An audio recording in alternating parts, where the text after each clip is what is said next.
Okay, we are going to make холодец. This is the way I do it. I'm pretty sure this is completely wrong and people do it differently, but this is the way I do it. Back in the days, like, I don't know, 15 years ago, I was able to also buy pig feet in store, which I didn't see any pig feet when I bought the pork hocks. So this is pork hocks, 2.2 kilograms. It doesn't matter, you can only use one. So yeah, you just have to cover it with water. I don't have a measurement because now we need to cook it for a couple of hours. So until the meat falls off the bone. So yeah, it might take a few hours. But otherwise, I washed the pork hocks, put it in the pot, and then added water. Now you can see it looks quite dirty, but once it starts to boil, we will have a dirty foam on top, which we will fish out, but we will get there. So I will add a little bit of salt. I always, once the meat is cooked, but not falling off the bone, I am always trying the broth, so I can add peppercorns and salt and stuff like that. Right now, I don't want to try, like, I don't want to add the salt and then try if it's enough or not. So I'll have to wait for it, but I'll let you know. So as you can see, it started to boil and we have some dirty, how do you call it, foam.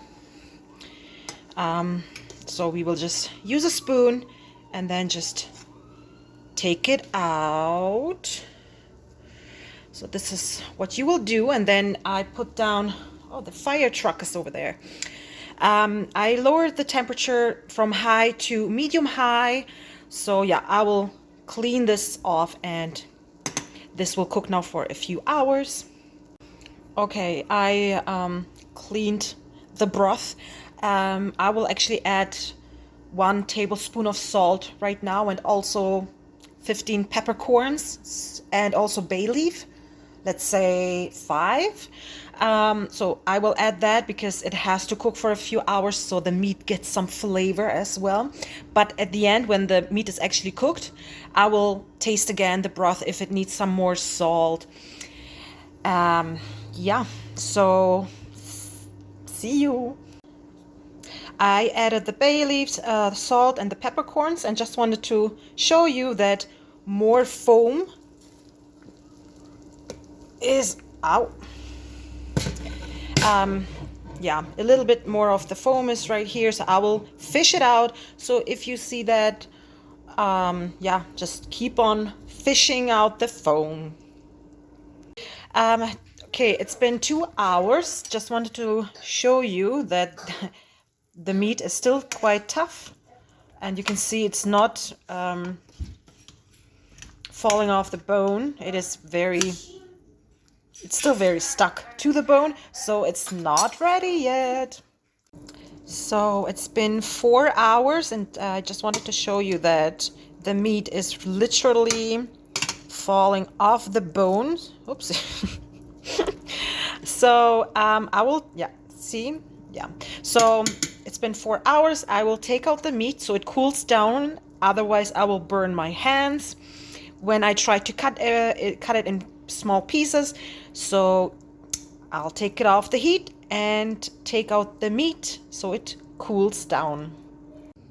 So here is the meat. I am starting to chop it into small pieces. What I wanted to show you is this is meat, the meat part, and this is, I don't know, the fatty.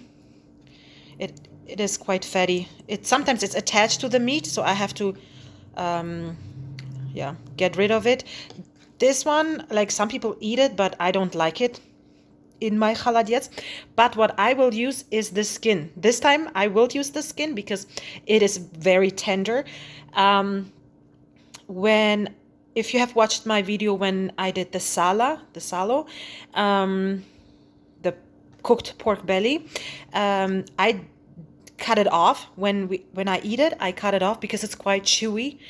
But here it was the skin was cooked for hours and hours, and that's why it's super, super tender. And this is what I like. As you can see, it's like super, super tender, delicious. So this I will use and cut up and use for my холодец. But this fatty part I will not use. I don't like it. It's just, yeah. Just wanted to let you know that I think some people would eat it, but I just do not prefer to have it in my холодец. I just wanted to show you. So I ended up just using 2 pans. These are baking pans, pie pans. I don't know. This is what I prefer. You can use anything else, any dish that you want. I used parchment paper on the bottom just because I don't want to. I will have to use a knife to cut into it, and I don't want to damage the bottom of this baking pan. So that's why I have parchment paper. If you have like a glass dish, you don't need to use parchment paper, but yeah. So I used a sifter, how do you call it, sifter, just because I want a clear broth. I don't want the dirt on the bottom. Measured everything up out, and it came to 6 cups. 4 cups are 1 liter, so we have 1.5 liters, I would think. So we have 6 cups. It's all in here. As you can see, it's starting on the top to get a layer of skin. But because we don't use pig feet, at the end, if I just use this broth, it will not get as hard as I like it. So that's why we add a little gelatin to it, because it will thicken up, but it will be little jello style. I want it hard. You know, if you cut it, it stays that way. That's why I calculated with the water, because 1 bag of gelatin is good for 2 cups of liquid, and because we have 6 cups, so we have 2, 4, 6, we need 3 bags of gelatin. And for each bag of gelatin, because this is cold water, we need to bloom it first. We don't just put it in the warm broth. I use 4 tablespoons of cold water. So right now here we have 15 tablespoons of cold water. So I will put it in here, stir it with my little tiny whisk, and then we have to wait for like 5 or 10 minutes. I hope you can see that. This is now bloomed. As you can see, it is hard. That's how it feels once it's done. If you would make a dessert and you need gelatin, you would microwave this right now for 7 seconds and then use it for your desserts, because your desserts are cold.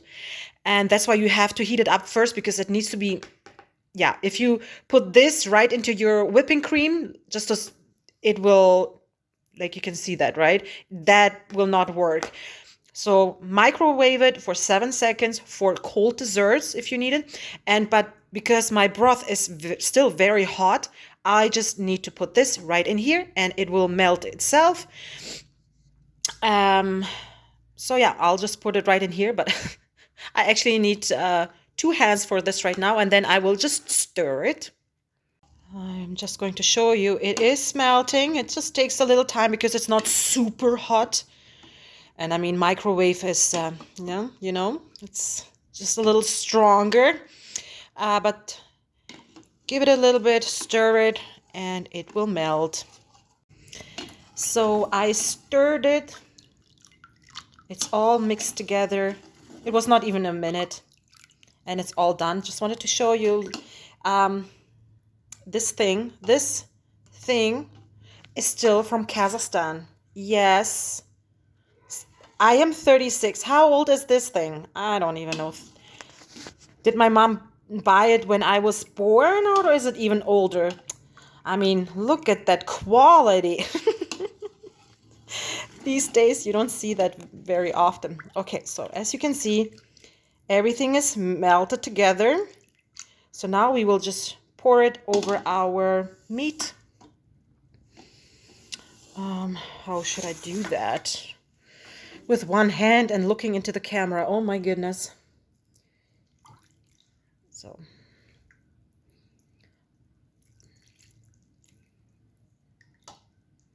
I will just do that. And also with the other one, and then I will show you. So this how it looks like right now. I have to wait a little bit until it cools down. It will harden by itself, and then I will put it in the fridge just so it hardens even more.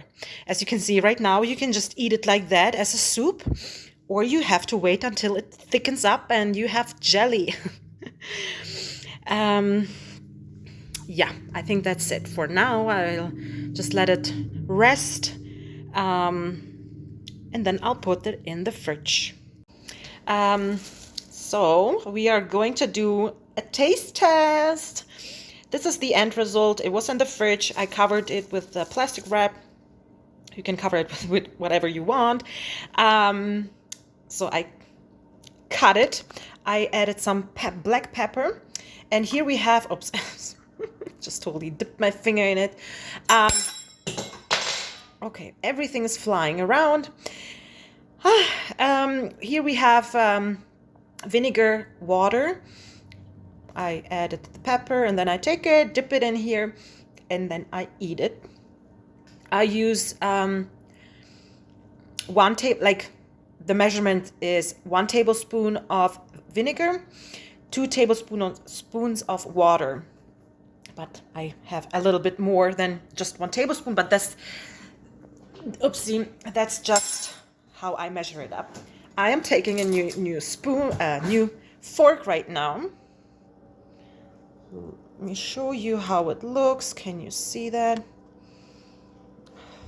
Wait.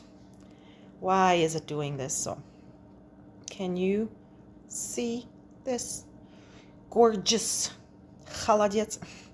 Then I just dip it.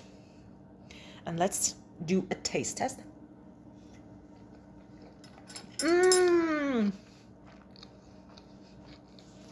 It's so good.